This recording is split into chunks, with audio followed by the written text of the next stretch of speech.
in the Tonight Show theme music when Johnny Carson's Da, Tonight da, Show. da, da. All right, we are live. This is not Johnny Carson, of course. Now Welcome I to got another That is show. weird, wild stuff. I did not know that. Okay. All That is right, my we best have impression. my returning champions for this evening. We have Ben. We have to me. CJ, Dan, Steve, and Vince. We have a worldwide consortium of the Linux A team. I'm going to bring that back. The Linux A, except for CJ, he's like a baby Linux A team, you know. Yeah. Oh, he's space. Yeah, but he's still learning. But he's a Ben's perfect the man. example of a Windows user who's trying to get demystified about Linux, right, CJ? Yeah. All right. Yeah. So welcome all, and for tonight's topic, we're going to talk about what Linus Torvald said last year. He's considered the father of Linux. He's been disappointed at the somewhat dismal. What's been happening is we still don't have a national Linux desktop standard. He's not too happy about it. I don't blame him. If he blames fragmentation, at least part of it. That's true to a certain extent, if not all of it. And he was asked maybe Chromebooks or Chrome OS could be a default Linux standard. And that's the topic tonight. Of course, you know Chromebooks sell very well across many price points, $200 or even $100 and up to the Pixelbook is still considered one of the best machines in the world. I think they'll start about $900 for one of the best machines on planet Earth based on Linux. Imagine that. So all the people who say that Linux sucks, time out. Time out. Take a look at Chromebooks and the Pixelbook. Now maybe that's not for you because it's web-based. That's a fair point. When you say that Linux sucks, take a look at Chromebooks and maybe you rethink about saying that. Now, does fragmentation suck? Sure. You know, does being confused, does that suck? Fair enough, but don't say Linux sucks as a whole. It's not fair. Linux is everywhere. It's in your refrigerator. It's in your car. It's in your phone. It's not quite yet on the desktop for everybody, and that's where we are going to talk about that in a moment. So welcome to this live stream for this evening. By the way, I checked that this live stream was demonetized even before I started. What?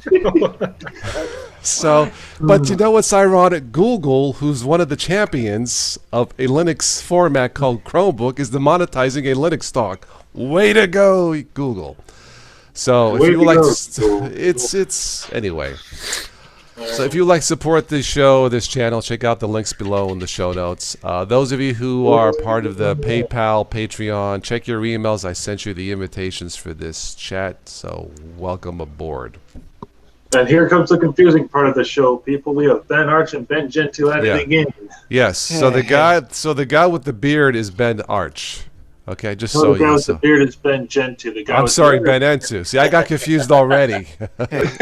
Toss is Hey. confused. That's right. See, I got the little scruff. He's got a little bit. He's got a little bit. That's what I you get when got a you- little bit here. Let's Yeah. call the other Ben Archie.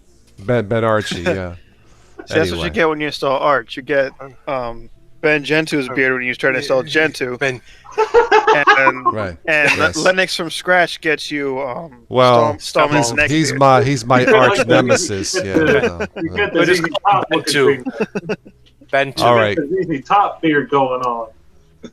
Ben, are you gonna quit Linux for the 50th time, or are you still gonna? Because I know you were ranting the other day. Or this morning. Again?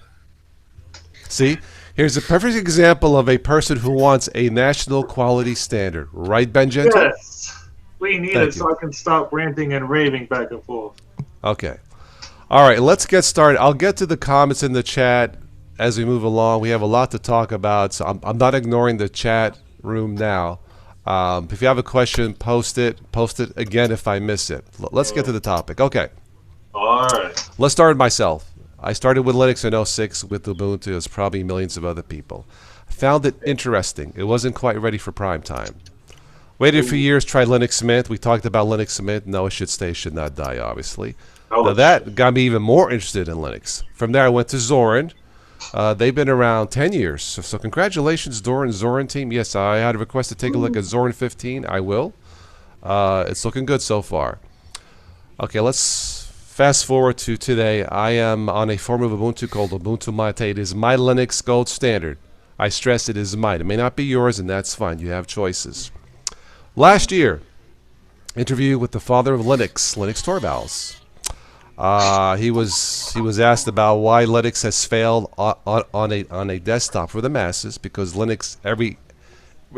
all other Linux is everywhere, but not a Linux desktop. I mean, you can walk to a store and buy it and all that. We've talked about this before. Well, fragmentation has been a problem. He would like to have one Linux standard across all distributions, if it's even possible. I think it is. Then he was asked about what about Chrome OS and Chromebooks. He says that's a possibility, and he says and there was talk there with Linus that maybe that Chromebooks or Chrome OS could be a default Linux standard. For me, as a Windows user, I don't care what it is. It could be ABC Linux, Gentoo, Chrome OS, Uncle Joey. It doesn't matter to me.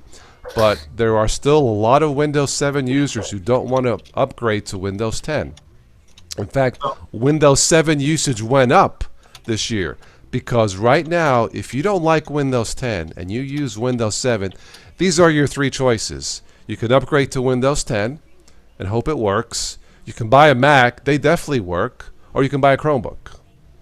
What are the three most affordable options? One of the three, obviously, is a Chromebook for $200 or less and higher. The Google Pixelbook remains one of the best machines on planet Earth, based off a form of Linux. Gentoo, they call it Chrome OS. So the power of Linux is there, but we don't have a national Linux desktop standard. Could Chrome OS or Chromebooks or Chrome OS desktop be it? I say, why not?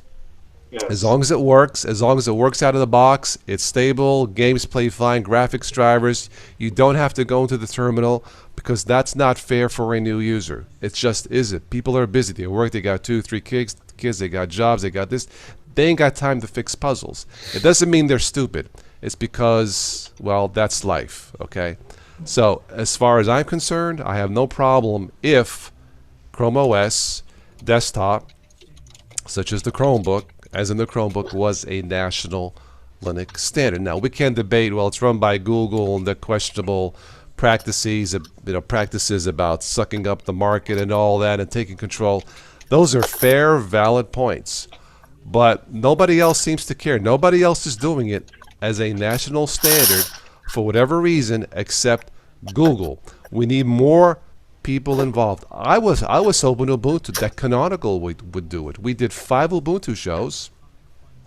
Some of you recall. Almost everybody said, yeah, Ubuntu as a standard would be great. We did 5 shows on my own. They were not sponsored shows. I wasn't paid to do them. I wanted to see if Ubuntu might be a possibility. And the result of the 5 Ubuntu shows was crickets, nothing. Well, there's your answer. They don't care. Mark Shuttleworth has said they have no interest as a national Ubuntu as a national desktop. They're focusing on the cloud and other money-making services. Fair point. They have to pay the bills, pay the employees, and that's fine. But I still believe there is money in a national Linux desktop because there's money in Chromebooks. Google has proven that. So the money issue doesn't fly with me. Okay, but that's my opinion. Let's go across the board here and what Linus Torvalds had to say. Ben Gentoo, you're up.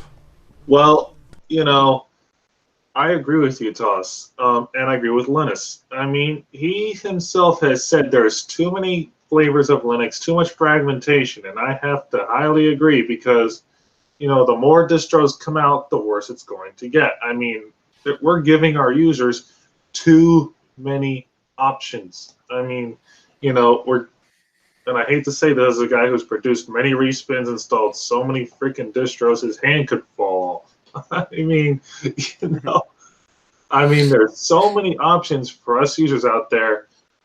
It's like you said in the beginning of the show. I mean, look, we have to come up with some kind of standard Linux desktop. I'm not saying that all the distros should go away, but we should come up with some kind of Linux OS, something that can be easily installed on somebody's computer or just be shipped from the factory with Linux as an option by default, so that way we can just say, okay, if you want to buy Windows, go ahead. We'll get them a more affordable $400 to $500, if not less, and just have something that they can pick and be encouraged to pick if they really hate the crap out of Windows 10. and they say, okay, I don't want to deal with this Microsoft mush you got, all that kind of stuff, and just give them something that they're going to want to keep for a good maybe 4 or 5 years, then say like, okay, I want to get the next best thing, and still be Linux, because a lot of people, when they go to buy a new computer, they won't want to, have to buy a new computer, say 4 or 5 years down the road. They'll want to keep it even longer, maybe, because not everybody has the money in a couple of years' time to buy a new machine. A lot of people just don't. So I can understand that, and Linux has proven to last the test of time for many years. So, and as a guy who's used Linux since like 2008 or maybe earlier even, it's a great system, and I'd love to get more Linux exposure out to the world. And, as many times, 50 times I've gone back and forth about it, I do enjoy using it, and, I love to spread the word about it. It's just we don't have a large enough audience out there that really pays attention to it. Well, the consumer money is part of an issue for the consumer. But, if you buy a Linux, say you buy a Linux, a Chrome OS, say you buy a Chromebook for $200. Now, Google says you buy a new Chromebook, you're going to get guaranteed 5 years support. After that, it may not be supported, and you may have to buy a new machine. But if you only pay $200, who cares? You buy another machine. That's 5 years. Yeah, that's my 5 opinion. years. Now, if you buy an Apple machine for $3 or $4 and 5 years you're out of luck, that's a problem. In my opinion, for $200, it's kind of like a cheap tablet. So what? It lasted 5 years. It worked. Yeah. Another thing is time. It took me over 10 years to find my gold standard. After multiple testing, distro hopping, terminal commands, reboots, not blue screens, black screen, you can't tell a family of 4 or 5 to go through the same process as they're working for a living. It's not fair.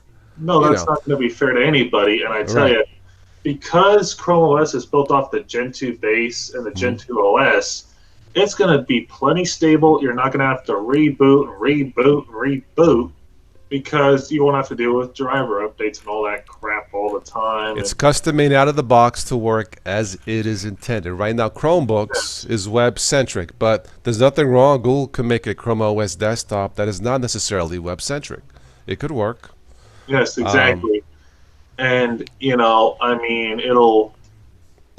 and because, like I said, it's built on Gen 2, it's custom compiled and custom made for that particular Chrome OS hardware. And it's going to run just as well as it would as if it was running on Ubuntu or Debian or Mint or Arch or whatever. All those other options that the people have. It's been pre-debugged, yeah. Yes, it's been pre-built, pre-debugged, pre-packaged, and shipped to run on that Chrome device. And, it's going to run just as good as it came from the factory day one. So. Yeah, I'm looking at the comments real quick. Welcome all. If you have a question, I don't think I saw any questions yet. If you have any questions, post them. I'll try and keep track. Steve, I know you've been looking. If you find the question, let me know. All right, Ben Arch. What say you? I think that Chrome could be a pretty good standard. It just seems to work out of the box. I think what most people's concern is, are we going to trust a company like Google that has a history of telemetry and stuff like that with promoting the Linux philosophy? I wish that the standard would be something that adhered, maybe not perfectly to the FOSS, but maybe at least closer than what Google is doing. Like Mint would make a good example. We were talking about Mint earlier. Mint will be fine. I went from Ubuntu to Mint, then to Zorn. See a pattern here? I'm not going from Ubuntu to Arch to Gen 2 as a newbie. Obviously, there's nothing wrong with Arch or Gen 2. But if you're a beginner, and you got to go through all terminal commands, it doesn't make any sense, No. But and I was willing to get behind Ubuntu. But I think Google as a company, I would if it is what it is, it is what it is. At least it is Linux, right?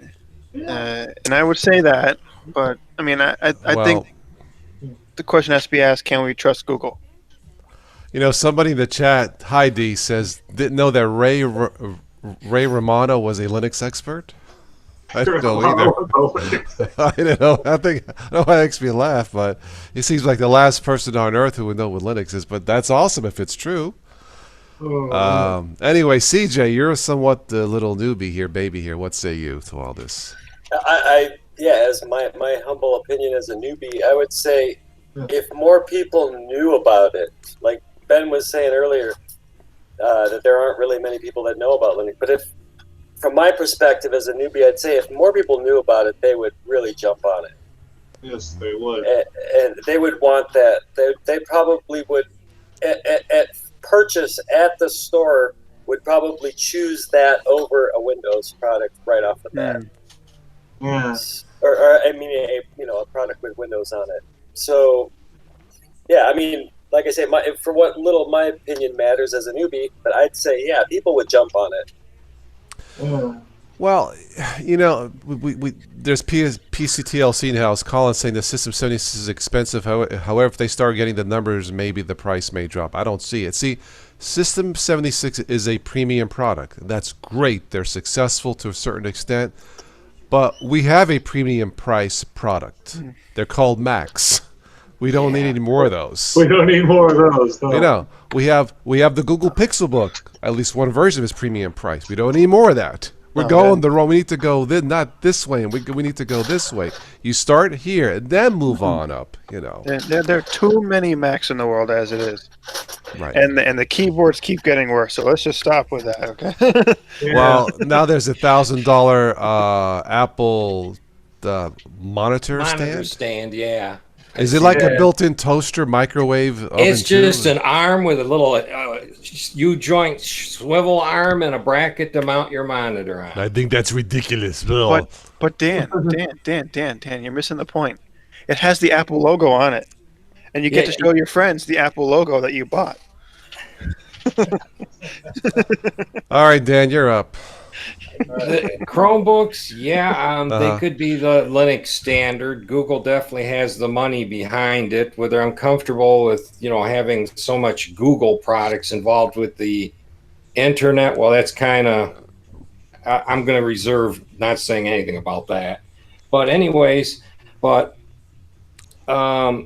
being that Google Chromium browsers are out there and you have the Chrome OS and you have it built just for a particular piece of hardware, it should be rock solid. You shouldn't have any trouble with it. It should be a great product, and $300 to $400 would be probably the best selling point for them for most people. If $200 is a good sweet spot, starting point for a basic Chromebook, then move up from there. Obviously, if you want one that doubles as a tablet, that's $300 or higher specs. For a desktop, I would say $400. It doesn't have to be. It doesn't have to be a gaming rig. Not for $400, obviously. All you guys have already probably seen one. I have not.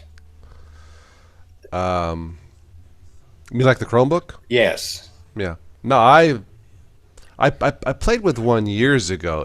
I was impressed how fast it was.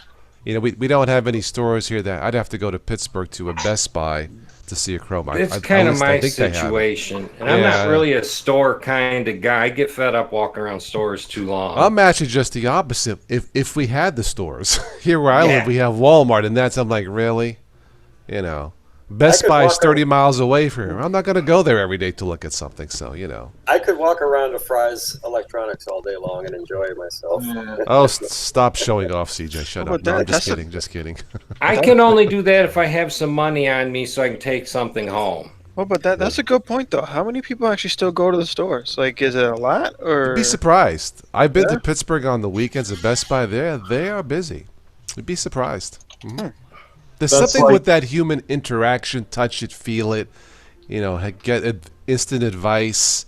That's the best thing besides what we do, where we're talking not face to face, but at a store with a physical human being. That human interaction, that need to talk to someone face to face, that's not going to go away, in my opinion. Technology stores and stores like Best Buy and even an ABC warehouse where they have a lot of appliances and stuff like that. Yeah. Durable goods. those places usually do see high traffic. Your store is more like your department stores. They have home goods and stuff like that. Those aren't usually really busy except around the holiday seasons. Yeah. If we have any new people here in the chat who have questions about this national, or if you're new to this, please do stop by and say hello. You don't have to agree, but just to get a different perspective, because we are talking about potentially 1 billion Windows users out there who are somewhat confused as to what Linux is all about still. And I know you are. I would really like to see a Linux distro just pull right ahead and be rock solid with most every hardware on the market. Well, That would be the ultimate goal. Yeah. Well, Linux that Mint would be Linux Mint is very compatible with like most hardware, from what I understand. No, there are a few people that have trouble with it, but Arch works fine on their machines. Yeah. Of all things. It's a flip-flop thing. Yeah. Flip-flop Well, OS. There we go. Well, because they give you like this big kernel, where, like all the mods are already enabled, and so like a lot of the stuff is plug and play. Yeah. And it's the latest kernel too, so you're gonna like the latest hardware will most likely work on it. But you see, Ben, the problem with that is, again, no newbie user is going to want to mess with that. True. Yeah. Well, here's another thing: is you got this big, huge kernel with all this hardware support in it. Can't the installer check your hardware and only put in the stuff that's for you, what you're installing it into? Well, they could do that, but then It'd make it a lot leaner. well, like let's say you get like a USB Wi-Fi card. Now all of a sudden you gotta recompile the kernel with the mod loaded up for that Wi-Fi card. Yeah, the only downside to that is no end user that doesn't have prior Linux experience is going to know how the heck to do that. We need a national Chrome OS desktop that's not just web-centric. And when it starts up, you hear the voice of Arnold. Welcome to Chromebooks. Virus is terminated. Ball. Well, right go now, from there. Chromebooks got the flag on that.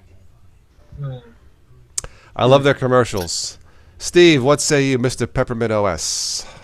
Well, I talked about last week, I made a Chromium book and how much I liked it. I'm looking at a lot of comments in the chat. There's more concern about, I guess, the big papa Google, having control out of stuff. Yep. But the point being, though, is, the price point. If you want to get online, you want to be able to do some stuff, you want something more than a tablet, what's going to be your choices, Well, a really crappy Windows 10? I mean, you won't find a real crappy Mac book or anything like that for cheap, but the option is the Google, and they are decent for your online. If you're don't have a problem with any of the Google architecture, and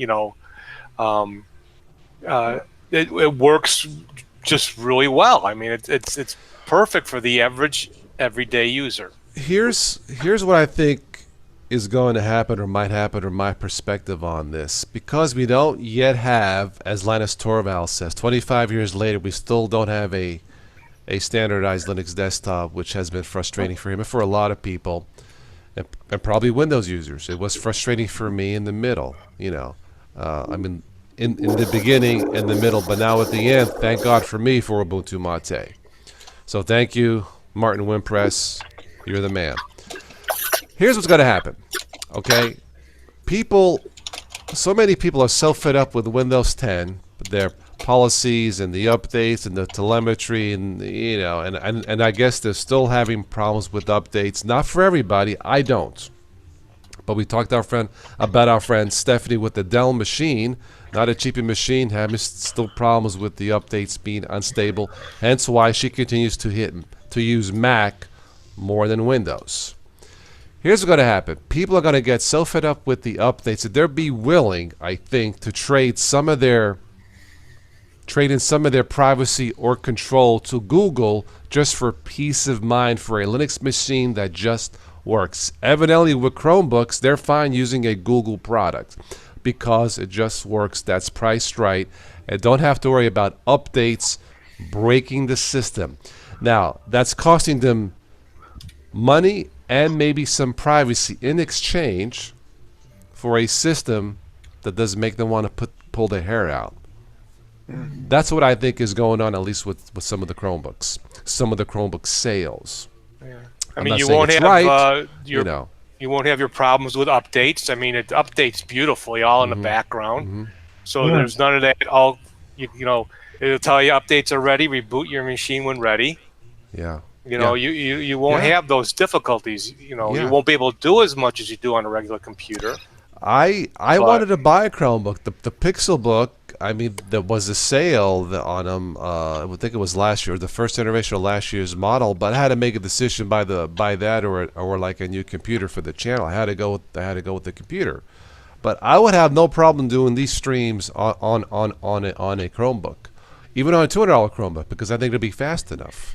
For $200, what other machine can you trust that'll do this for $200 or less? You know, that's the potential power of Linux. So, you know, when Linus Torvalds thinks that Chrome OS or Chromebooks may be a possible default Linux standard, you know, in spite of the other issues, what are you going to do? No other company seems to care. Amazon has the power, and maybe they might do it. I don't know. Vince, what say you? Well, I guess whether we like it or not, Chromebooks and Chromium OS already has such a large foothold. And privacy aside, I mean, what's the biggest barrier to entry to Linux? The biggest barrier to entry is getting someone started using it in the first place. As an experiment at work, I actually installed Linux Mint on one of our workers' computers. And I installed it, gave it to her to use, and I was expecting for like weeks to maybe get a lot of questions about how do I do this, how to do that. No, 0 questions. And this is someone who is not technical. They just have to get online. They have to do a lot of word processing and whatnot. I just said, here, use this for word processing, use this as your browser, and I've had no questions. This was 2 months ago, and I still haven't had any questions. That's awesome. That is, and I hear more and more of that, you know. That's a testament. And then with all the Linux Mint stuff going on as well, I mean, people are now starting to come out and say, oh, if it wasn't for Linux Mint, I wouldn't be using Linux. If it wasn't for Linux Mint, I wouldn't have started. It was my first distro. Yeah, and with all the privacy aside with Google, like it or not, Windows is just as bad these days, right? All the telemetry and things. Google as a company, as Chrome OS, they have the foothold already, and what they're doing I kind of like. They're allowing users to use Android apps. They're allowing users now to put Linux apps on their computers. And once people get started and then they get curious, they're going to say, oh, this Linux is cool. Maybe I'll try another distro that might work better for me on another PC. Well, here's the thing. As great as Linux can be, if I install Linux on a machine and gave it to someone, can I guarantee that person you will not have problems? I can't. If I bought him a Chromebook as a gift, I can't, because it's been proven. It's pre-built for that, you know, for that hardware, for what it does, you know. Will installing Linux work most of the time, depending on the hardware? Maybe. But you can't really guarantee that, because how will you know? But if you buy a pre-built Linux machine like a Chromebook, of course it's going to work, because that's why they're selling. That's why people are buying them. You know, it's amazing that a sub $200 machine can do what it does. You know, it's the same 5 years support. Google has done a good job as far as promoting that. And those commercials that we talked about are freaking hilarious, you know, with Chromebooks. So yeah, I would have no problem if Chrome OS was a default Linux standard, as long as I could buy it in desktop format with the apps that I can run, Debian apps and all that. You know, and then who knows? Who knows? If they did that and they sold like hotcakes, maybe other companies may say, hey, why should this company monopolize all those sales? We'll build our own version. And then maybe Amazon will step in, or Canonical, or ABC company, or this company, you know. But someone has to start it somewhere. I would start it if I had the budget. I don't. I would do it just to get it started, you know, and say, hey, Windows 7 user, you don't have to use Windows 10 if you don't like it. We have this. Let me show you. Maybe it is for you. Maybe it's not. but give them the choice. You know, they say, well, Linux is all about choice. I agree, but we are denying that Windows user a choice to buy a standard Linux machine. Is that fair? Isn't it all about choice? Well, that choice doesn't exist except for Chromebooks. Well, the argument gets a lot stronger also for Chromebooks, too, as people have these Windows 10 machines and they're using them to game on. And then all these other companies like Google's coming out with Stadia. Oh, you want a game too? Well, we give you the Chromebook, the Stadia. You plug it into your TV. Yeah. Mm-hmm. We got all your problems solved. The D says do a Kickstarter. Kickstarter. Oh. Well, you know what? That's certainly possibility. I tell you what, whoever does it is successful. I could be the voice of the National Linux, desktop. I'll lend my voice to that. I'll kick that in. But Makes sense. yeah, White Chocolate says Google. And Ben will offer to help Microsoft. with the desktop. There we go. Peabody says the standard should be Linux Mint. Why not? I'm just looking at the chat here, catching up, see if I missed anything. I mean, hey, Mint is good. I mean, and now everyone wants to bury it, right? Like they think it's dead and gone. Bury it. It's people like us that recommend it to angry Windows users. Yeah, I know. Well, think about it. Linux Mint, they have built not one stable distro, not two, but three. And after 3 terrific versions of Mint, we're going to say, forget about it. What's wrong? Too much of this going on, man. Yeah. Well, Yeah. I think you got to add what? Right, Vince? Because Too much smoking going on. That's legal here. It is now. I think you're counting the different flavors of Mint, right? Mhm. But we're not. Are we counting Linux Mint Debian edition too? I am not. No. I went with the 3. No. Debian is not for. It's not for newbies, right? From what I understand, it's their backup plan. If something happens to Ubuntu, Okay. they have a backup. No, I mean Mate, XFCE, and Cinnamon. That's what the 3. Yeah, Steve got to forget about it, right? Yeah, it's kind of like if I build something from scratch, and I have 3 versions of it, and they're all stable, and somebody says, "We don't need that. You suck. Let it die." I'm like, "What planet are you from?" That's what I would have said. It makes no sense. Now, if they all sucked, well, maybe it's time to move on. I will recommend anything that's stable. Period. Even the GNOME desktop, which is not my favorite, but it's Ubuntu with GNOME is Ouch! Turn off the phone. It's probably It's fantastically stable. Ubuntu with GNOME is fantastically stable. Of course, I'll recommend it. Why would I not recommend something that is not recommended that's stable? Would you recommend a stable girlfriend or a stable boyfriend? Hell yeah, you would. You mentioned Carmine earlier that okay, so you install a distro, you're likely to run into a problem somewhere down the track. But the best thing I've found about Linux in the last year and a bit that I've used it, the single best thing, window managers aside, whatever, decorations aside, the single best thing is that whenever you would come into a problem, there is no shortage of someone who's going to go out of their way to try and help you with it. And that's one of the best things about Linux. And when people discover that is what's going to draw more people over as well. Well, because here's my question: is if I hand you a Windows 10 machine, can I promise you won't have any problems with that either? No, that's right. No. But then when you try and get help with Windows, you go to the forums and it's, people aren't so helpful and friendly. I haven't been to the Windows 10 forum because I haven't had a need to go, so I don't know. So I'll just be fair about that. I don't know. I'm not gonna, until I've been there and tried it. It would be unfair for me to pass a judgment. But I can see where some people think that the Linux community or some of the talk can be toxic, and there's no reason for it. You know what? Linux, in its current form, us enthusiasts, and some of the desktop, that entity, that universe has thrived in spite of a shortage of money resource, putting aside Google and the Chromebooks, has thrived because of that's how much we believe in it. Who else is going to do this kind of work either for free or for little money? Unless you believe in something. It's just something that's in your blood. Now imagine what a company could do if they had the resources to pull it off, what they could accomplish. Linux is everywhere except on the desktop. It ain't there yet. No, it's not.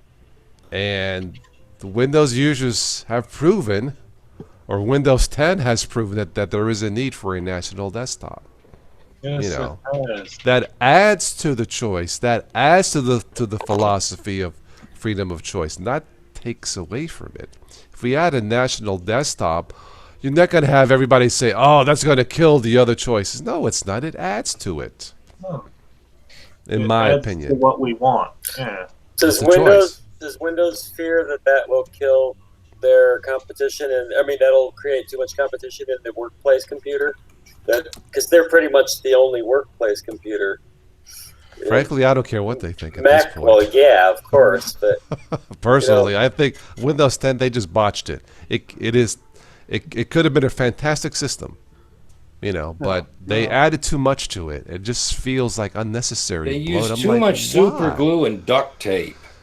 And it works for some people. For a lot of people, it doesn't work, and that's not good. And that's why Macs continue to sell in spite of their high price. And we all agree they're high. They continue to have a following because they don't want to go to Windows shenanigans, and there is no Linux alternative yet. So they're willing to spend the $1, $2, $3, $4 grand or higher to buy something that they don't necessarily get what they paid for in terms of features, but they know the thing is freaking stable. Yeah. What trumps stability? Nothing.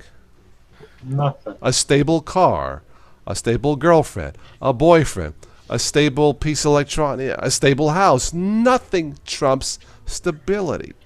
So when anybody on this planet says that anything that is stable like Linux Mint should die, call Dr. Benny Bendova, because you really need some help, in my opinion. But that's strictly my opinion, That's just my little rant, So I would be fine with Chrome OS as a national standard Chrome OS desktop with Debian app capability to get the ball rolling. Then maybe have another company like Amazon came in. Hey, why should they get all the sales? We'll build our own. And maybe Ubuntu will say, hey, we were here first. Yes, you were, Ubuntu. But you have no... Well, we've talked about that. So they didn't act on it. I gave them the free publicity. We did 5 Ubuntu shows. I still praise Ubuntu and its flavors. But as far as a national desktop, it's like... Okay, all right, no problem. I will still promote Ubuntu, even with GNOME, because it's stable. But that's not the answer. So no more Ubuntu shows, sadly. I installed Linux Mint. When crap went down, I installed Linux Mint on my other laptop here. Yeah. To try to find a reason why it should die.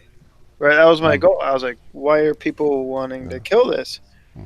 I found none. I found reasons why it's not my cup of tea, right? But I found no reason why it should die. Yes. I ordered I traded in one of my Samsung tablets. I want some faster updates. So I'm getting a Fire Tablet 7 this month with my trade-in and a gift card and this. It's like $25 for a 7-inch tablet. The power of... Where else are you going to find a stable tablet for $25? Not many places. A 7. Will Mac give you one? Yeah, sure they will. Really. Will Windows give you one? No. Vince really likes what I do. It's legal here, But Amazon's going to give it to me. Okay, so this one's got the built-in ads, the lock screen. So what? For $25, I'm going to... Hey, you put the ads in there for $25? Really? I'm going to argue about that? And if it lasts me 3 or 4 years and it breaks, I don't care. It was $25 freaking for a Linux stable machine. Hence the power of Linux. Again, I'll recommend anything that's stable. Because a stable product, a stable human being, means you are stable. That's how I see it, you know. And when you're more stable, you enjoy life more, you enjoy vacations more, you enjoy this more, you enjoy eating more, you enjoy what we do more. When things are unstable, you know, when things are unstable for whatever reason, that pizza doesn't taste the same, that car you bought doesn't feel right, you know, you go jogging, you don't feel because life's unstable. Does it make sense? It's not quite. It's a stress. It's a stress. It's a stress. It doesn't quite. But when things are stable, oh, that pizza was great, even though it had pineapple on it. Or barbecue sauce. Or bar, right? I have the pineapple. You know, but I have to defend pineapple. It's the greatest thing on Okay. pizza. Okay. Yeah, with ham on it also, they go together. Yep. We have a person in chat, Mitchell Valentino. What a great name.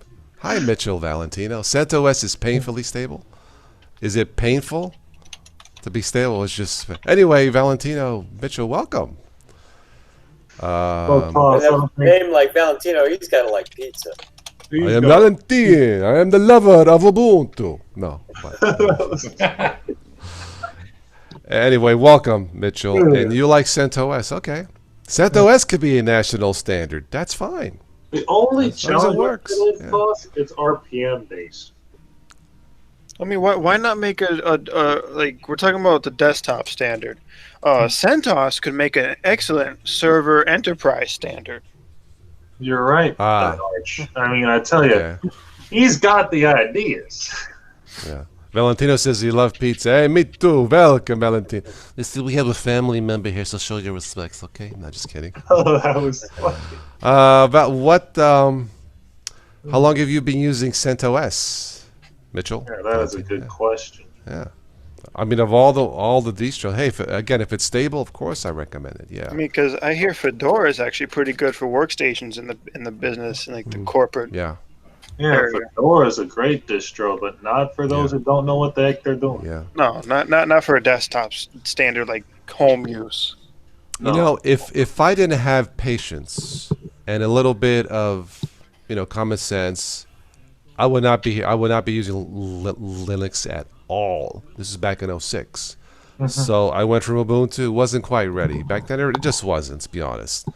But then Linux Mint came in. Linux Mint saved the day for me. So I'm thinking, now I see the potential. It was the Mint team, so thank you, Linux Mint team. Then from there I went to Zorn and others, tried a little bit of that, But I had patience, had the time.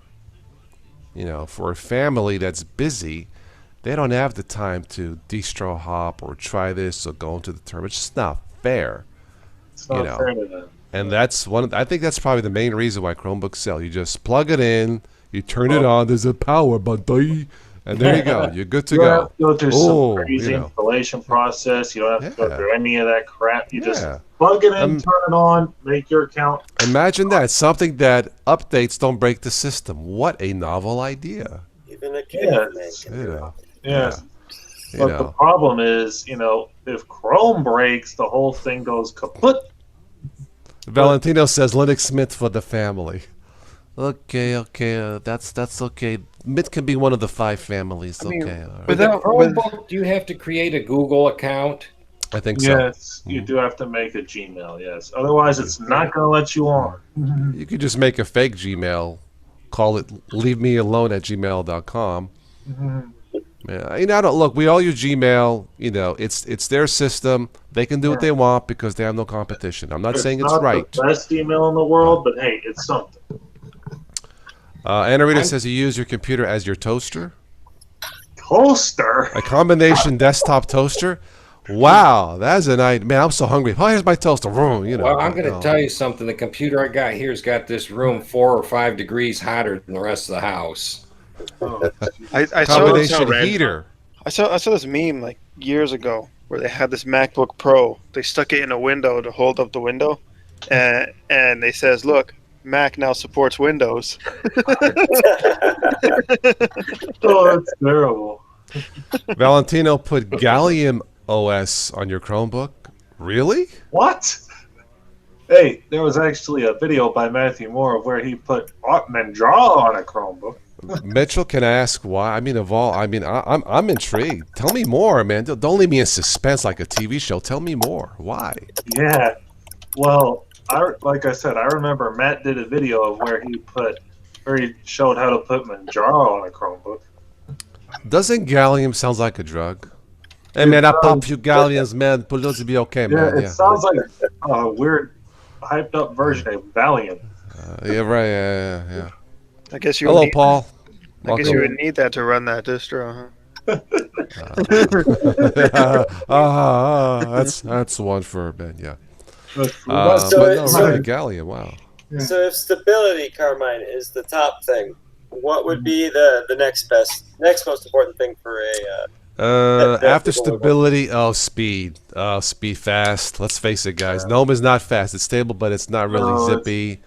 well, I have XFCE Ubuntu is GNOME. I tried Zorn briefly. It's hogs the rail, but I mean it's stable. It's good, but yeah, stability and speed. You got those two, man. You're in good shape, man. Yeah. Oh yeah. Yeah. Well, XFCE or Mate would be light Mm-hmm. and stable. That's why I use the Mate Ubuntu. It's stable. It's Yeah, fast it enough. works Yeah. and it's Yeah. fast. Yeah. Yeah.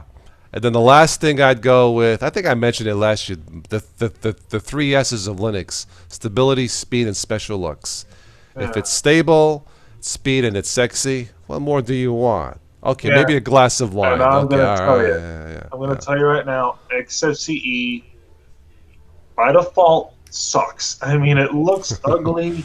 It's plain, but it's crap. okay. Yeah, I mean, we've all seen it out of the box. It looks bland. It Paul, looks you're like on the right channel. Paul says, hello, my sexy Yoda. Where's he at? Just kidding. Well, I'm just saying, I mean, the out of the box look of Mate, I can say it looks decent, but until you bling it up, it ain't nothing.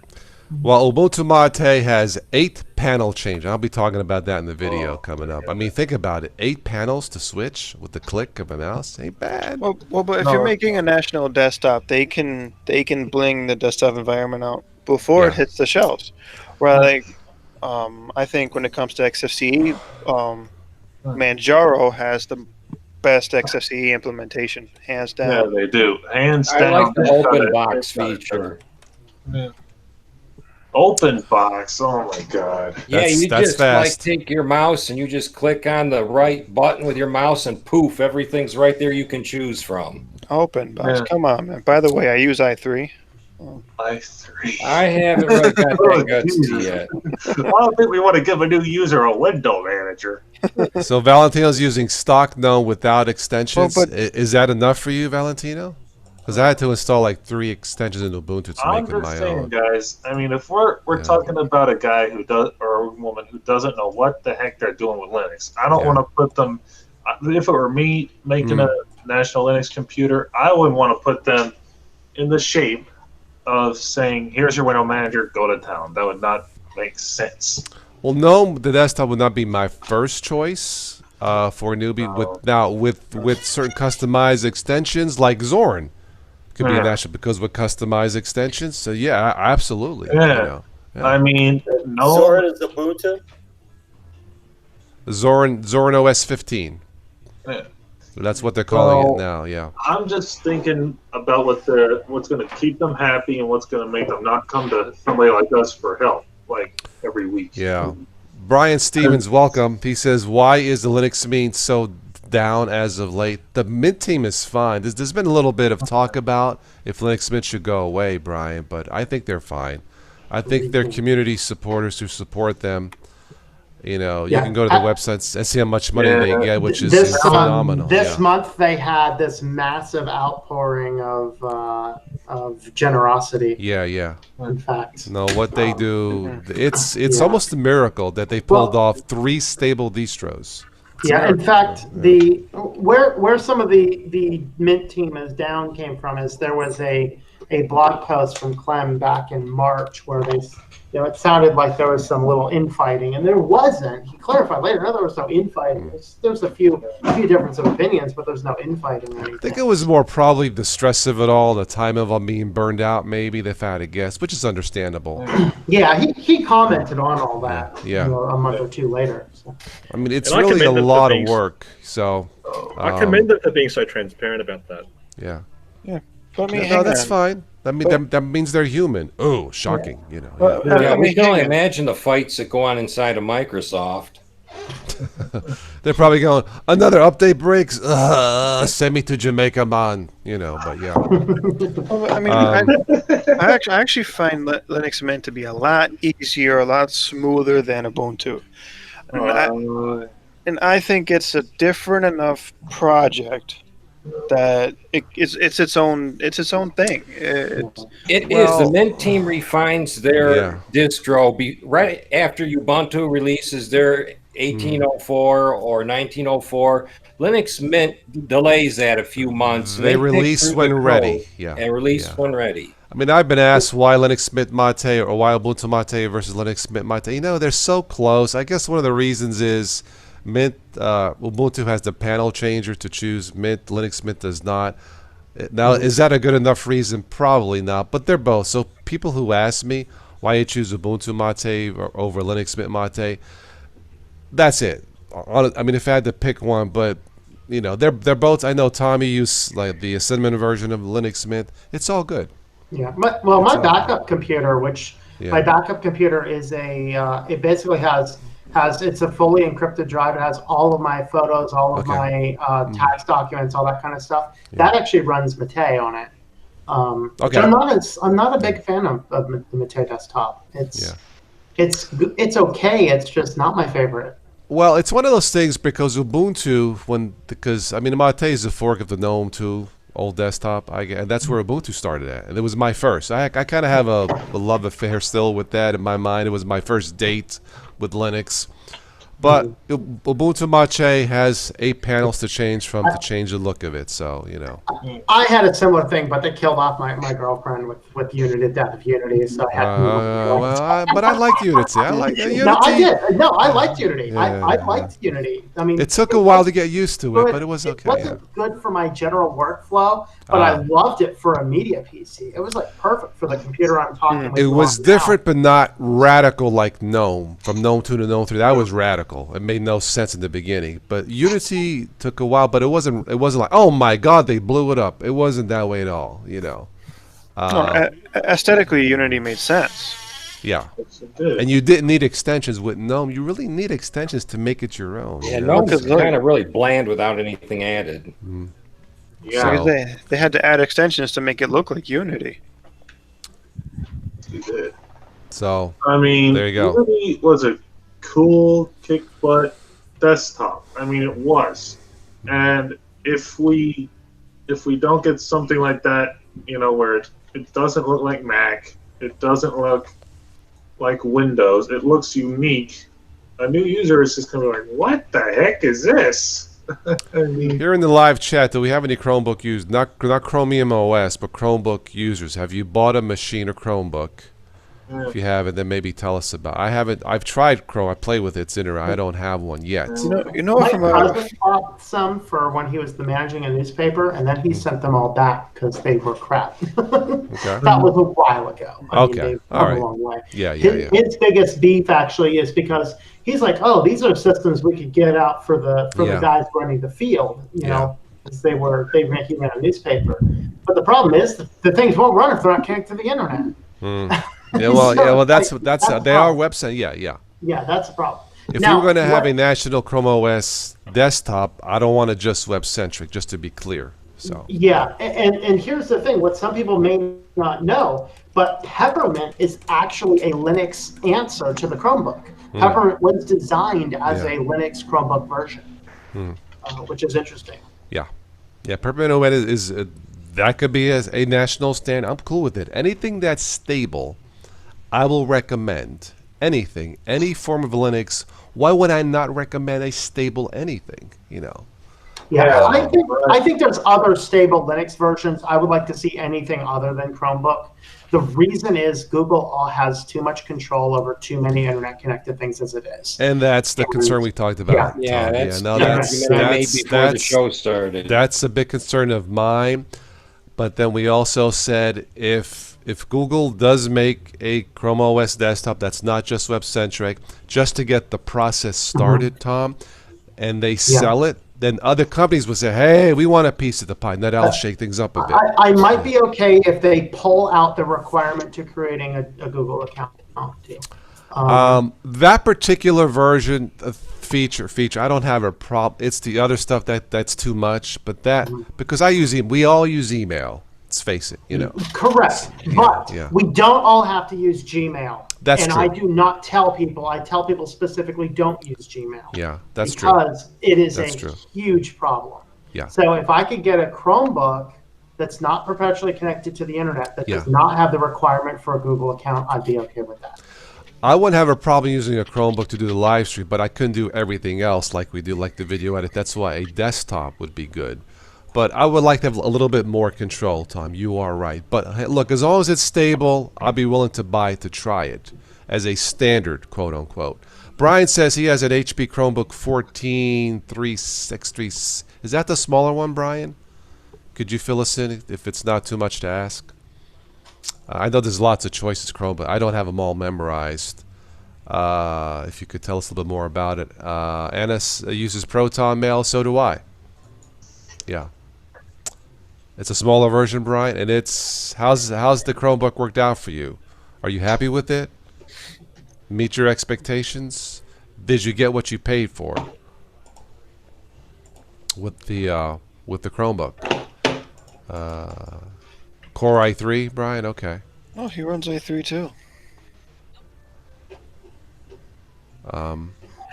That's what he meant then. So, yeah. I'm just going to answer Ron by telling him I can't seem to type in the chat right now. So, Ron, I recommend first and foremost, if you can, get yourself a hosting company and host your own email on a hosting company, because you always have the best control. If you can't do that, then I'd use Proton Mail, something like that. Anything that's not attached to the big data mining companies. Proton Mail being one of the best on those. But if you can, get yourself a domain name, get yourself a hosting account, and run your own emails like that. That's absolutely the best way to go. We have Rex Warden says many services block free email services that aren't Google or Microsoft. Okay. Brian says the Chromebook was $399. Well, okay, all right, that's somewhere in the middle pricing. Okay, cool, and it works okay.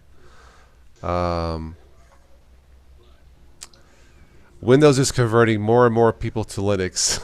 Yeah. That's what I say. Valentino Mitchell uses tutta nota. Hey, tutta nota. I have to look. It's a great Italian. Tutta nota. Proton Mail. Okay.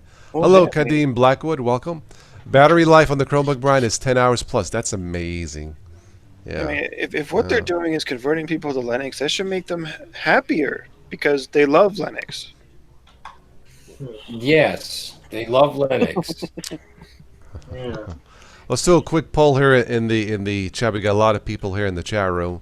Would you be okay, at least in the beginning, to buy a national standard Linux Chrome OS desktop that's more than web-based, not just web-centric? Would you be willing to buy it for about $400, knowing that it's pre-debugged, it works out of the box? I would, more out of curiosity. What about here in the chat room? I'm just kind of curious. Just say yes or no. I mean, if it weren't for anything, it would be for personal use. I'd buy it, give it to my mom, so that way she had something she could use. Okay. And I wouldn't use it personally, even though we're my machine. I give it to my mom because I know she gets use out of it. Okay. And then I would be helping to fund the National Linux Desktop. I would say like what Tom said, get rid of the necessity to have a Google account. I would say make it more desktop centric, not so much web centric. The other thing I would say is include more internal storage in the device, because they like to force you to buy cloud storage. I noticed that when I worked on the Chromebook. It didn't have a lot of internal storage. It made you say, okay, you're going to get a year free of 100. There was a sticker on the Chromebook that says you get a year free of 100 gigs worth of Google Drive storage. But what happens after that year if you can't pay it? Yeah, that would have to be ironed out. D says if it could run Android apps. Don't they run Android apps out of the box, Chromebooks? For a while they didn't, but I think they have. Yeah, I think they do now. So even on the cheaper one, you should be okay. Valentino says if it doesn't require a Google account, fair enough. Okay. What now? Why is that an issue to everyone?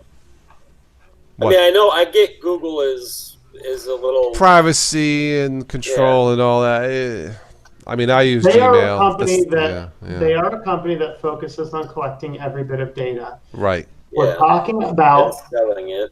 Yeah, and we're talking about putting it on a computer that you would, in theory, do a lot of things with, especially since a lot of people move to Linux for privacy reasons. The last thing you want to do is have one of the biggest privacy violating companies being the thing that you switch to if you're focused on focused on that. I think the fact that Linus Torvalds would be willing to consider, and the father of Linux would be willing to consider Chrome OS as a national standard, I think shows to the desperation of, here we are 25 years later since Linus Torvalds started his Linux experiment, and we still don't have a desktop, a Linux desktop. That just shows to the desperation of, let's get something started for the masses, and not just the Chromebooks, Does anybody know about installing Linux apps on Chromebooks? Like, what's the range of apps you can have? Is there a store you can go to?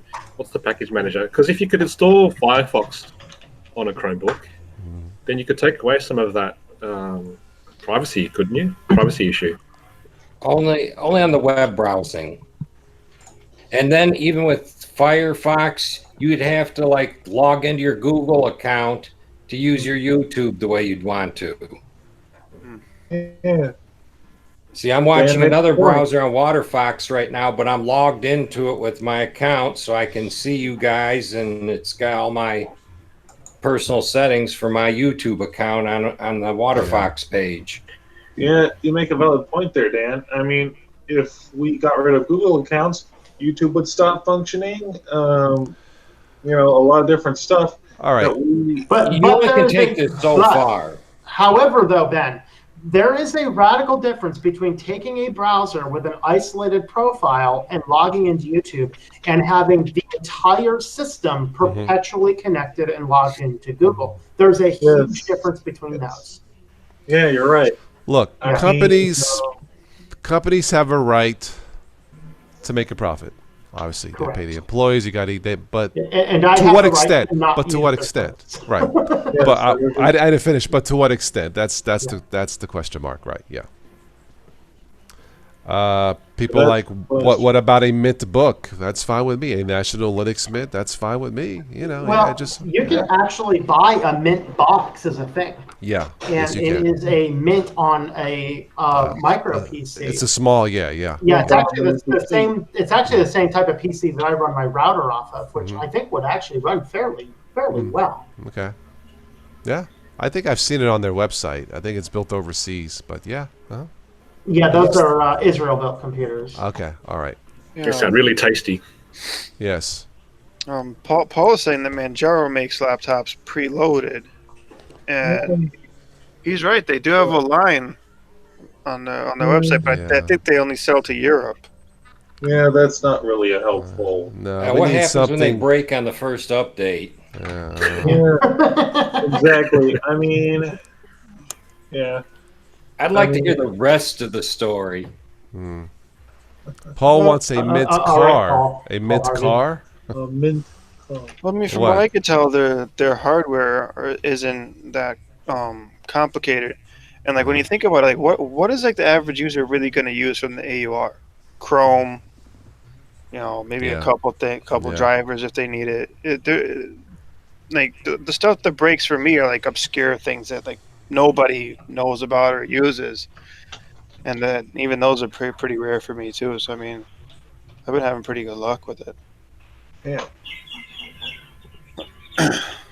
It looks like I asked how many would buy a Chromebook National Chrome OS machine. It's like I could makes a lot of it has to do with the privacy issue, and those are fair valid points. Yeah. I would have to agree. That is a fair and valid. And it's like, do we want Google to be the representative of Linux? Do we want that to be their first experience with what's supposed to be a different experience? Probably Yeah. not. Yeah. Well, I look, mean, I'm all for I will a answer Mint that by book saying or an Ubuntu book or an Arch book I'm all for it, but I don't see them. So, you know. Ben's like saying, do you want to introduce a person to the devil very first?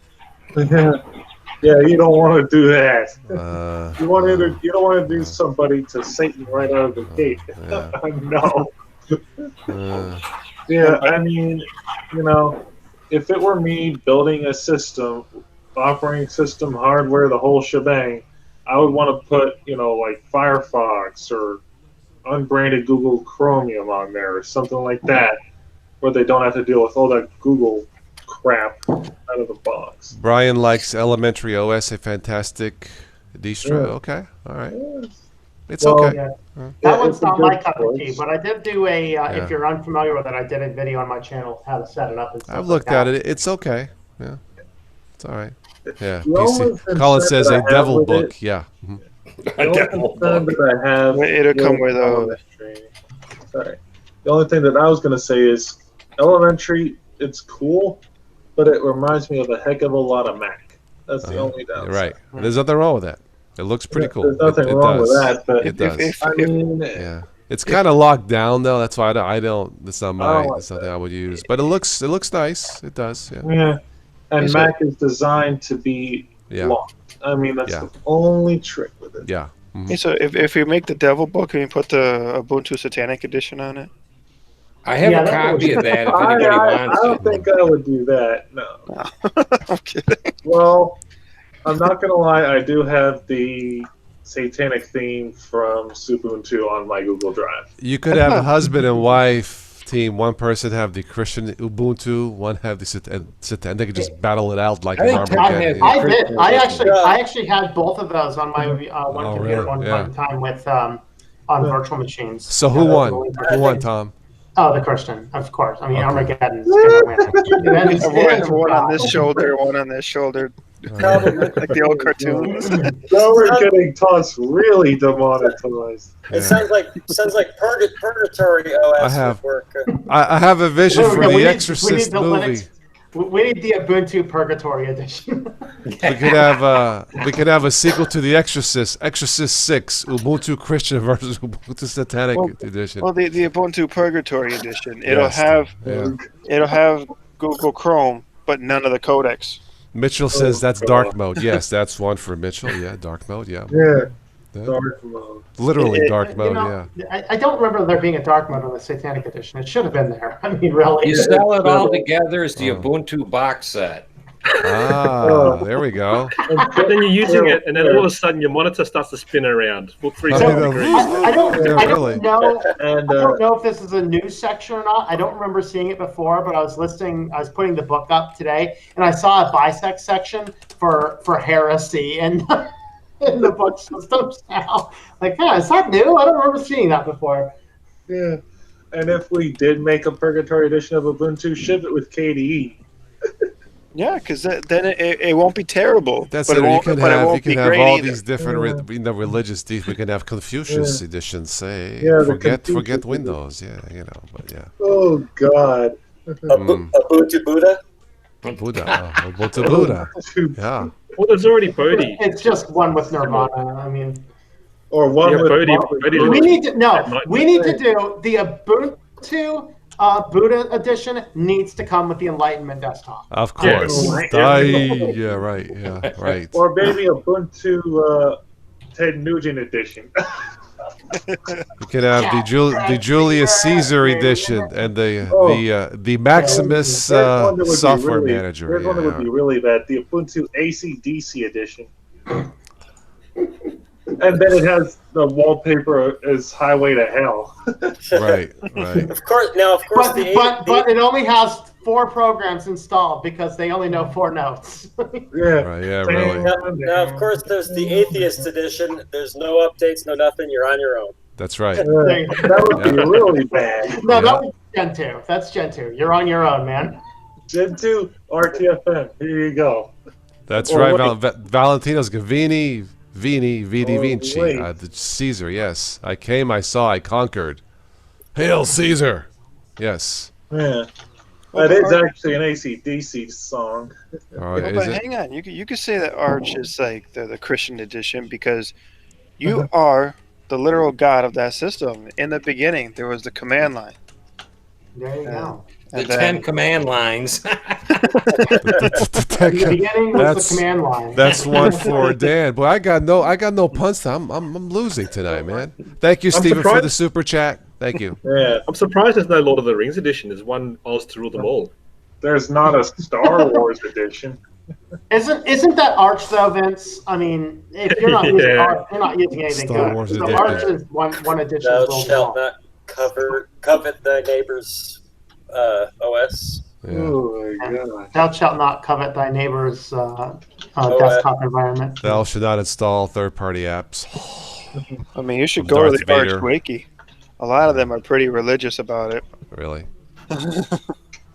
Yeah. Oh yeah. I think we should have a Terminator edition. Welcome to Ubuntu Terminator. Lol, lol. Don't click that fool. Don't use Chrome. Lol. I mentioned it yesterday. Have you This seen? is Have you seen hilarious. All right. Speaking of Arnie, right? Yeah. One of the YouTube channels I watch is I think it's Minty Comics, right? He does video like movie commentaries, top 10 lists of movies. It turns out that Kindergarten Cop is set in the same universe as Silent Hill. Really? Hmm. Yeah. There is a map on Silent Hill. You're running through a school. It is the exact school from Kindergarten Cop. The structure, the colors, even the posters on the wall are all in Kindergarten Cop. Really? Yeah. Have you guys seen the deep fake where they put Sylvester That's Stallone's crazy. face? That is crazy. I've seen it. Yeah. Yeah. D asked a brief overview of the pros of the major desktop. That's kind of a longer discussion, D. They can be divided into 2 camps, one for newbies and one for non-newbies. Why don't we go through what each of us are using as desktops and why we use it? Yeah, I use Ubuntu. I use a form of Ubuntu, as you well know, called Ubuntu Mate. It's great for newbies and for advanced users. It's lightweight. It's simple. You can make it more. You can jazz it up if you want to, D. But I like the simplicity of it. It's not as fancy, say, as GNOME, but I'm more into stability and speed versus special looks. Special looks is okay. So I use Ubuntu Mate as my version of Ubuntu with the Mate desktop environment. I think it's great for everybody, newbies and advanced users alike. So, Tom, I know you use. Yeah, I use Cinnamon as my desktop.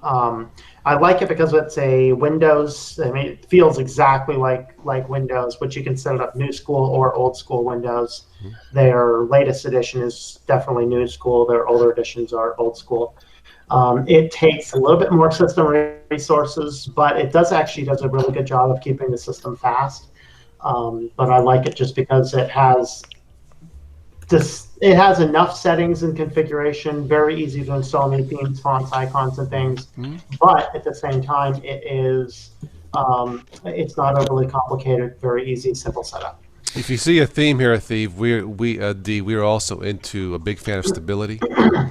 I don't use Debian Unstable or Arch Unstable or whatever. So, because it's time evolved. To mess with unstable editions or rolling editions, things break more, and we don't have the time.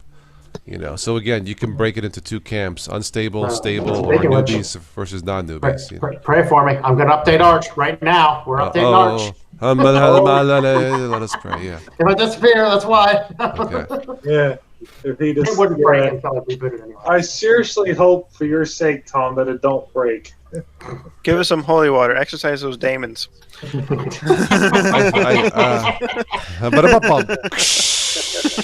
think my favorite unstable example was when DT tried to do a live stream with Debian Unstable, and the whole thing froze. He was able to talk, we could see, but the whole thing froze. I'm like, he had guts, man. I couldn't do it. He had guts for dang sure, man. Yeah, that is a perfect example how not to appeal to Windows users. Yeah, I just want to let you know. Yeah. No. So yeah, that would be just wrong. Do we dare ask Ben what he's using? Who? Ben Gentoo. Yeah, Ben Gentoo. I'm going back to Gen 2, I'll admit it. So yeah, I'm going to try out Gen 2 with OpenBox. All right. That's Well, a good choice. speaking of instability, Yeah, I'm going to try it out. And if that doesn't work, maybe I'll try Ubuntu Mate. One of the two.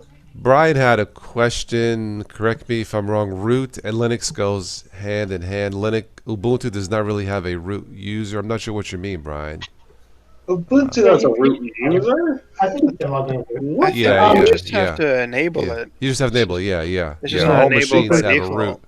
Yeah, you type in your initial password. Yeah. Yeah, Now, Debian does not install, when you install Debian, it does not give your main system user root privileges by default, so you can't do sudo update. You actually have to log out, log in as root, or just get yourself added to that sudo. Or you can go in the terminal and type in SU and type in your root password. Okay. Yeah, you can do that. You don't have sudo privileges on your main account. No, in Debian, is there a file where like you can add like your users? Like there's in Arch when you're installing it, there's a sudo or file. Yeah, it's where you password WD. Yeah, that's the same list. Yeah, that's the easiest way. Yeah, sudo means sweat. I sweat in Italian. Sudo. That's what it is. Yeah, sudo. That is fine. Yeah, that's what I'm talking about. Jeremiah, vsudo. Yeah. You type in vsudo, it opens up this file. Oh, vsudo. Yeah, Where vi sudo. Yeah. And then one trick you can do is vi sudo equals editor equals nano. You can do that as well if you don't want to use vi. It doesnn't matter. But I'm still learning Vim. Yeah, it's a process. Vim is a nice editor, but I prefer nano. But that was just a suggestion. Yeah. So it looks like we have one person in the chat who bought a Chromebook. Am I correct? There was somebody else wants to give their opinion of the Chromebook that you bought. Yeah, give us a little something that we can work with. I'll have to buy one. You know what? I have to buy one of those days, just to do live streams, just to prove to everybody it can be done. So yeah. So Chromebooks are capable of anything. I wouldn't use them for game, but they can be done with most things. Well, Google's got that covered too. They're coming out with Stadia, so you have no reason to get something else for a game. That's true. They're locking down everything. We'll see. Yeah. We'll see how it goes. Yeah. But yeah, I mean, as long as you can game on it or surf the web, make videos, watch videos, whatever you want to do, it's all covered. So now, Vince, how's i3 on Linux Mint? Well, actually, I jumped to Arco. Oh, mainly, really? so I can say, by the way, I am on an Archbase. Oh, you can't say by the way unless you do it from the command line. Yeah, I'm going to take it anyway. Yeah, I'm looking at the chat. I'm looking at the chat. D is a thorium fan. A lot of people don't know. I know what it is. Yes, you're right about that. Yeah, an alternative energy source that is not being used. Interesting that you mentioned thorium. Maybe one of these days we'll talk about alternative energy sources. That's safer than nuclear, from what I read. D got a free Chromebook from Google. Hey! How did you get a free one? How did you get a free one? Yeah, I want to know how. D. How the heck? Yeah. He got a free Chromebook. Dang. It's easy. You offer up your firstborn and all his data. Nice. Oh, Lord. And Chrome. I don't think you want to go that far. I won my iPad from a raffle. Oh, okay. All right. Well, I almost got a free tablet from Amazon. It cost me $25, but Wasn't exactly free. Okay, all right.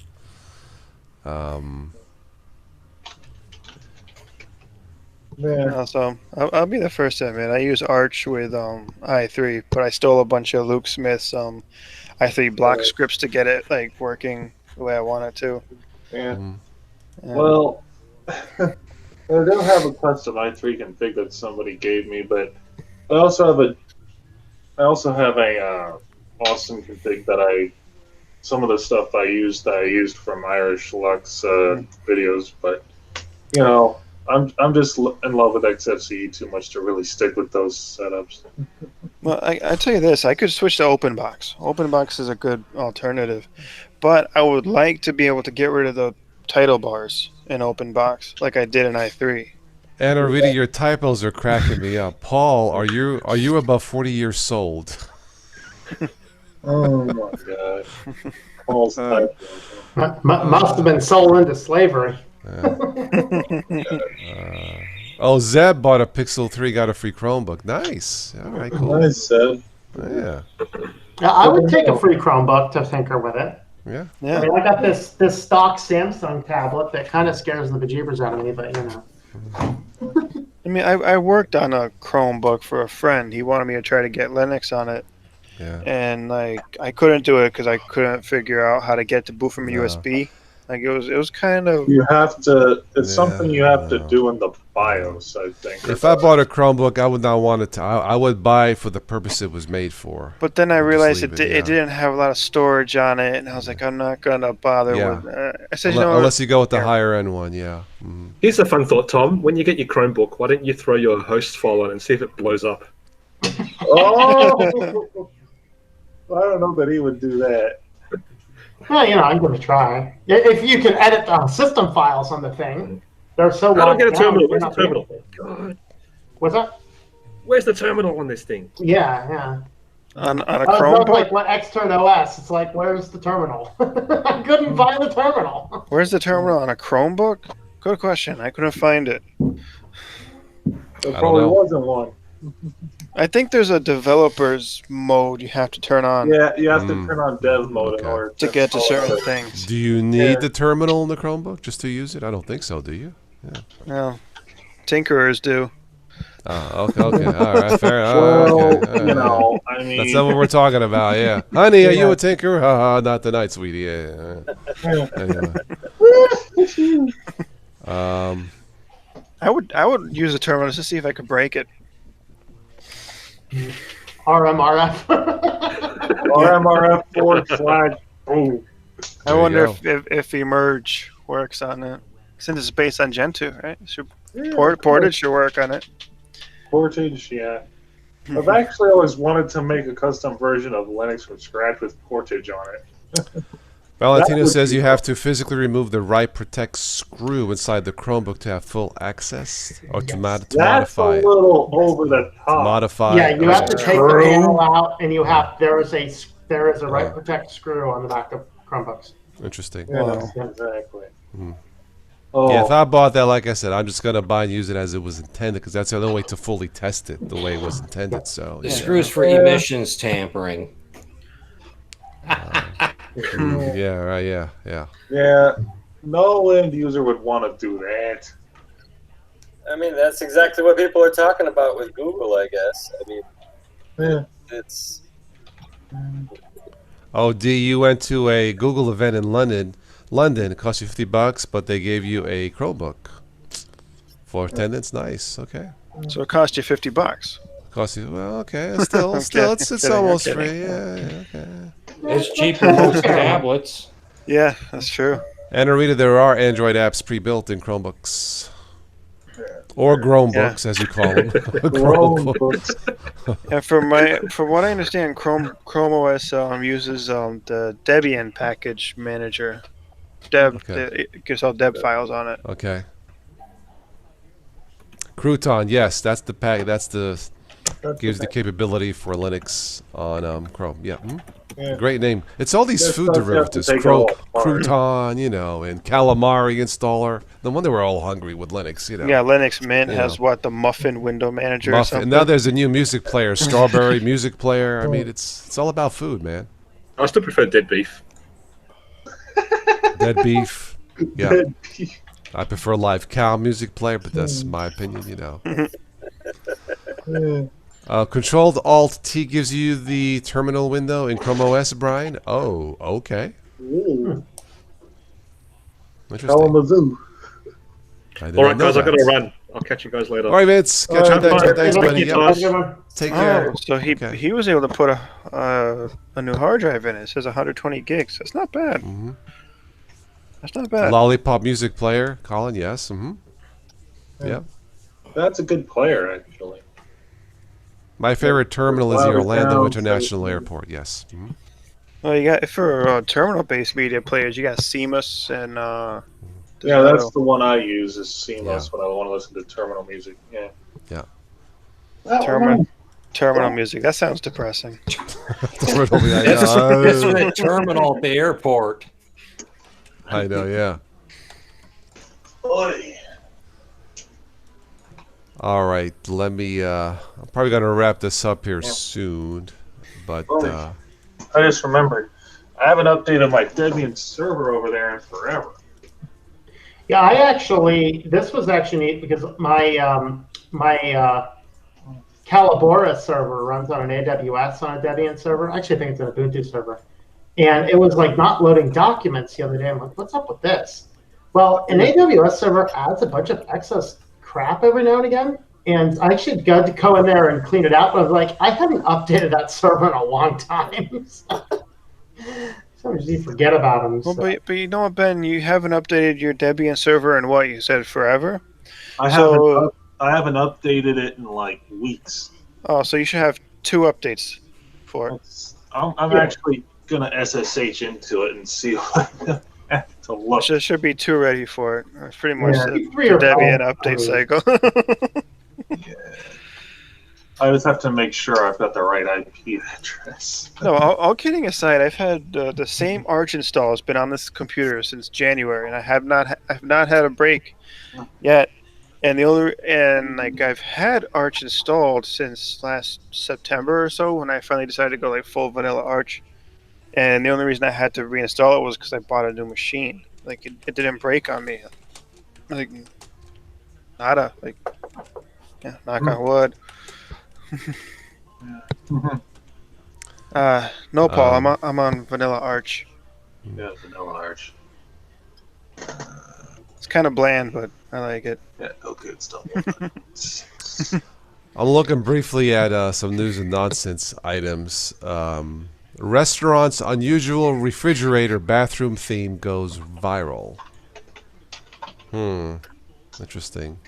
So you can eat first before you use the bathroom in the bathroom? Is that what it is? Refrigerator, the refrigerator? Okay, all right. Hey, I'm in my server. Heck yeah. Sorry. Okay, let's do a sudo apt update.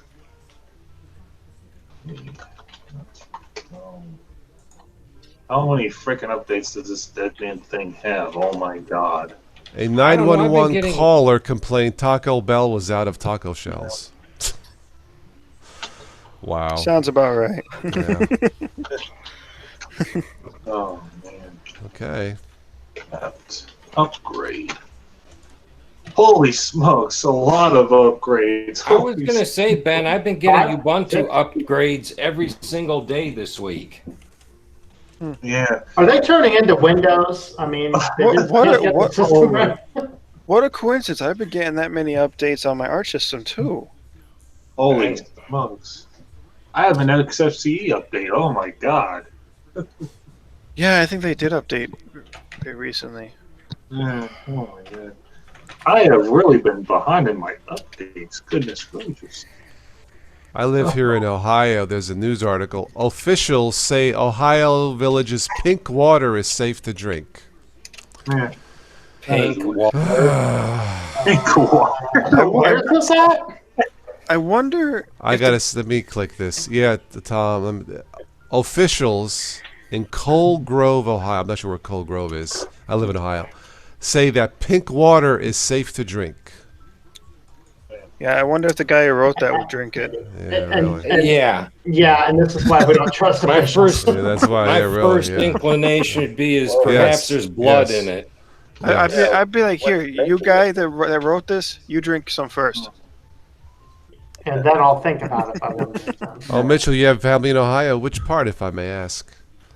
Yeah, I will not drink. Yeah, I don't think God blessed us with pink water to make us happy. Yeah, yeah. A raccoon takes a ride on Tennessee teen's windshield. A teenager who was only on her second day as a licensed driver experienced unusual hazard when a raccoon hitched a ride on her windshield. Wow. All right, guys, I'm calling it a night. All right, man. Take care, Ben. Take care. See ya. Cincy and Ben. Dayton, Mitchell? Okay, alrighty. That's far from where I live. Okay, cool, though, yeah. That just goes to show raccoons these days have no regard for their own life. I guess so. Yeah. They're suicidal raccoons. Yeah. Anyway. All right, let's give this a 10-minute warning. I'm going to wrap this up. So if there's anybody else new in the chat who hasn't had a chance to say hello or ask a question, please do. Those of you who missed this, you can wrap this up or watch this and wrap it up on the replay. I was reading that thorium conversation you guys were having there. Yeah, I'm familiar with it. It's pretty interesting.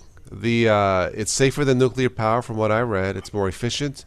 But it was never used because it couldn't be weaponized of all the dumb things. But yeah, so Well, yeah, I know, yeah. If we can't kill people, we don't want to use it. Okay, all right, good.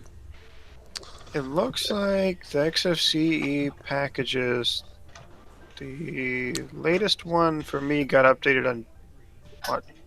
Today's the 7th today. June 6th, June 7th.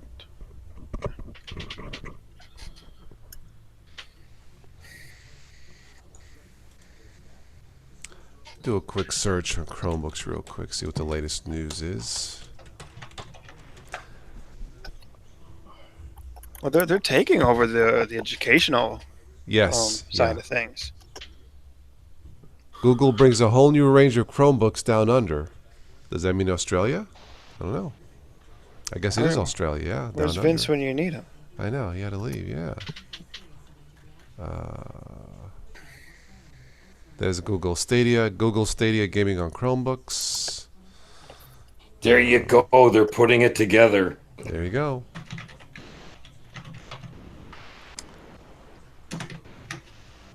you can buy a Chromebook for $160. Mm-hmm. Yeah. they're- Or I less don't think- sometimes. I don't, yeah. I don't even think I ever knew that. And Yeah, it's is that made by Lenovo? If it says Lenovo, that's yeah. And you say it's a pretty speedy machine, huh? Yeah, for what? Yeah, I think that's the one I mentioned a while back. I think. Yeah, it's be fine. That's the one I would probably buy. Sure. Yeah. Wow. Yeah. I mean, it's a name brand. You know, I mean, it's not a Pixel book. It's not going to be as fast, but I think it's fast enough. It's definitely going to be faster than Windows. So you know. So there's a number of companies that actually are making these Chromebooks. Yeah. Yeah, Acer, I guess- Lenovo, Samsung. I guess this one I'm looking at, you can order from Walmart. It's Can you? 159. Chrome Yeah. OS. Yeah. I mean, if you go a little more, you can get one that 32 gig. doubles into a tablet. You can flip it. It's nice too. Maybe better battery life. It's not that much more, you know. But yeah. 4 gigs RAM, 32 gig. This is not a bad machine for 159 Right, bucks. yeah. Wow. Now I see what you're saying, actually. Yeah. Mm-hmm. See? Yeah. Wow. That's impressive. There are only 2 left, so hurry up. I Yeah. guess there you go. And I got 5 Lenovo ThinkPads here to get rid of before. I wonder if it can be updated, this thing. If like the RAM can be upgraded or whatever. Let's say Lenovo. So, D, you're watching this on a 2 gigabyte RAM Chromebook. Yeah. Okay. Okay. Install Cloud Ready. Yeah, Steve did that, Brian. Yeah. To try GalliumOS. Yeah. Yeah, Chromebooks continue to rock. So.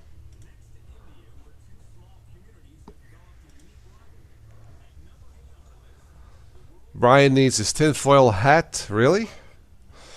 What did Tom say this time? I don't know. What about my tinfoil I don't know. hat? Yeah.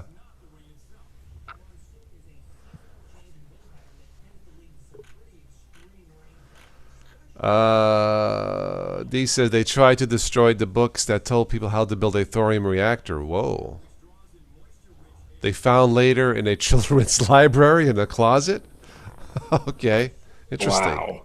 Yeah. Wasn't it a Swedish professor who discovered thorium? I don't know. I mean, I've read about it. It's fascinating stuff. Yeah. It's safer than nuclear. Yeah. All I know is that Madame Curie's she looked more radiant every day, man. Ba-da-bum-bum.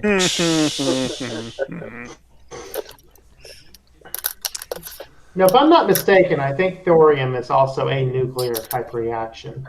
I think, yeah, I'm not a expert, but I think they said it's safer than nuclear. Or I don't know. I have to look it up, but I found it interesting. Yeah. If it's above lead, it's going to be a nuclear reaction. I'm pretty sure it is. Yeah. So I'm on Lenovo's website looking up the specs of that Chromebook, and it looks like the 4 gigabytes of RAM is on board. You can't update that. Mhm.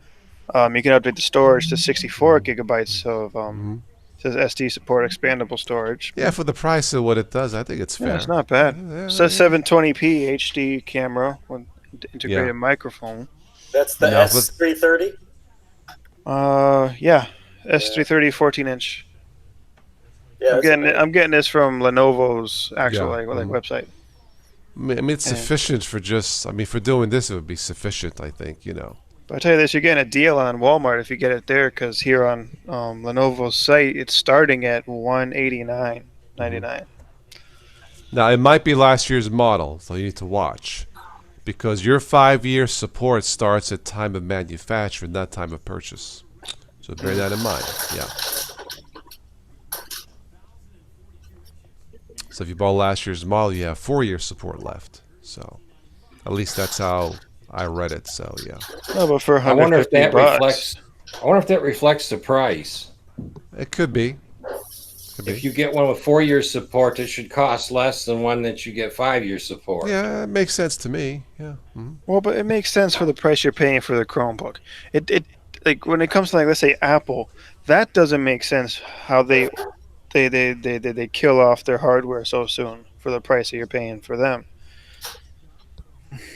Shadow was saying on the topic of thorium, there is no need for nuclear waste. Yeah, I believe I read that too. Yeah. Yeah, that's an interesting topic, thorium. I have to look that up some more. Yeah. Maybe thorium can power the next Ubuntu desktop. Forget the batteries. We use thorium. I work on my quantum CPU. The thorium book. What's the battery life? 60,000 years. Blah. I've got a terabyte of RAM. Then you won't need a battery for all these electric cars. Just put a thorium reactor. Yeah, just don't have a wreck and it explodes. But yeah, it'd be cool, man. There's no need to just plug it in. It's fully charged for the next how many years, Oh, I should check with the CPU. It'll be like a Chromebook. After 5 years, just throw it away. No support. Yeah, really. CPU says processors MediaTek MTK.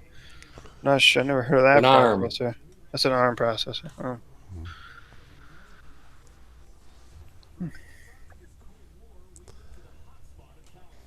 Oh. Michael Mitchell about his 60,000 years. That's how long thorium lasts. Interesting.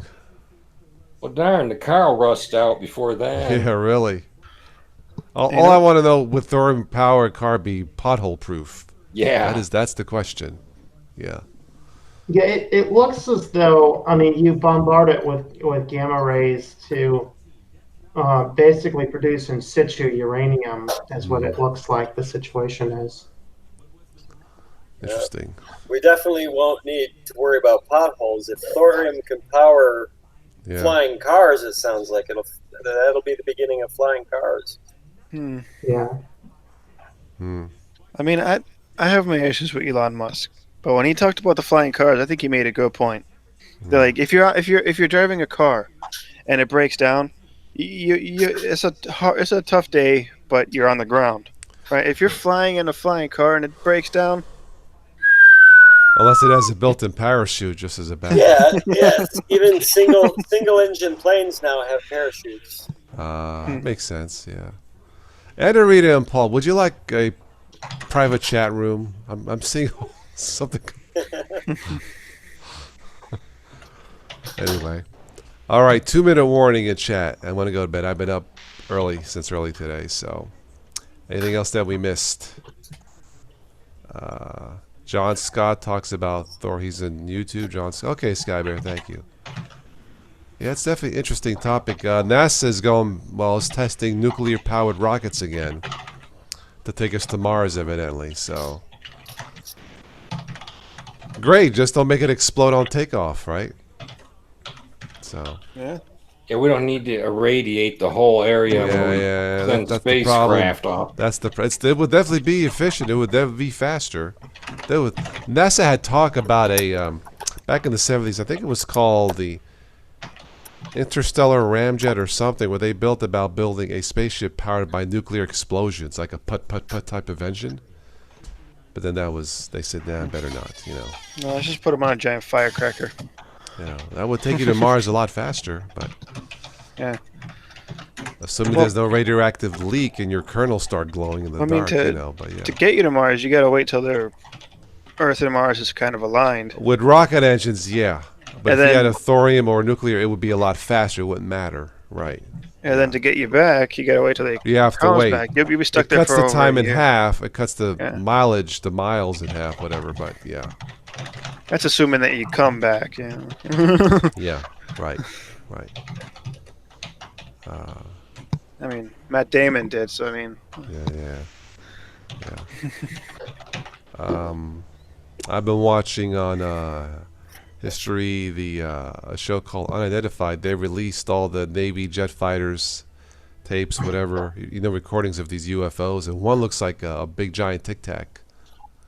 Yeah. I don't think it's ours. So I think that's what they even said it looked like. I mean, they said you just see a Tic Tac. Well, the fact that they now have proof, they're coming forward saying we're not crazy. These things aren't ours. They're too advanced. We can't keep track of these things. If we engaged them, we would lose. They're coming forward and saying, look, they're not ours. So there's your proof. You have too many credible witnesses to these things. Like pilots and military cops and stuff like that. I mean, you could call the hillbilly that said he got abducted. Yeah, you're right. And, when you have a guy who's trained to fly a $40 million plane, they released a Google or a satellite photo, a military photo of a contrail, the vapor trail, the sky, from the south to the North Pole. And they were saying these things like vaporize, or they like dissipated between 15-30 minutes. And they said based on their estimates, this plane, or I call it a plane, this object was flying between 50 and 70,000 miles an hour between the poles. And they said currently we have nothing that comes close to that on planet Earth. And there's proof of that photo. Something caused that trail. At what altitude was the trail? I don't remember. Did you guys ever hear of this thing called the Black Knight? It's like this. Supposedly, there's this satellite that's been orbiting the Earth since the infancy of human. So it couldn't have been us to launch it. Yeah. And it's been spying on us. They call it the Black Knight. Yeah. I have heard of it. Yeah, I think it was on in one of the episodes of Ancient Aliens. But I guess there's something going on like in Antarctica now.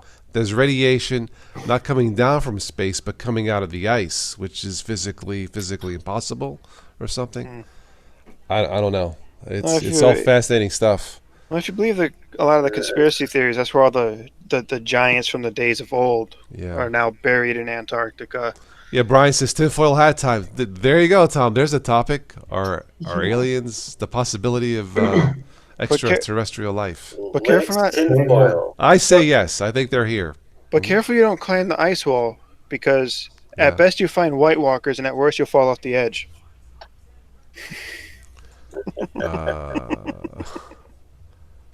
Why are the only aliens we know of ancient? I don't think they're all ancient, Sleepy. Mitchell, yeah, Valentino says, don't hold back, Tom. Let her rip. Yeah, I think some of them walk among us. Have you ever been to Walmart? Yeah. As a member of the reptilian alien race, I will tell you that no aliens that I know of work at Walmart. Very I didn't good. say work. Okay. Shopping. Oh, shop? Oh, yeah. Shop, Few of us do okay. shop at Walmart. Yes, a few of us do shop at Walmart. They all live out in Los Angeles, and then they travel from there. I speak from experience. I don't know of any, at least none of my race are living in Los Angeles. I think some Greys populate Los Angeles, but us reptilians don't.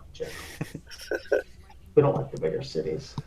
All right, gentlemen, I am done for this evening. I want to thank calling everybody gentlemen? here. And I'm going to go put myself to bed and dream of aliens. No, I'm not. I'm just going to leave it here and say, guys, the truth is out there. That's right. It is out there. And It's out there, all right. Linux will prove it. That's right. Thank you, Valentino. Thank you, everybody who joined me in the live chat. Thank you, everybody here. All right. See This you was guys fun. later. And I'll catch you guys again. Tom, we'll have to do another Life in Linux one of these Sundays. I can't do it this Sunday, but I'll let you know. I'm pretty tired too. Sunday Enjoy nights the rest. is fun. Yeah. Enjoy All right, the rest of guys. your weekend. See you later. Keep in touch. Thank you. Bye-bye. Bye. Hey, Dan, what are you using for prepaid credit cards or debit cards, whatever they are? A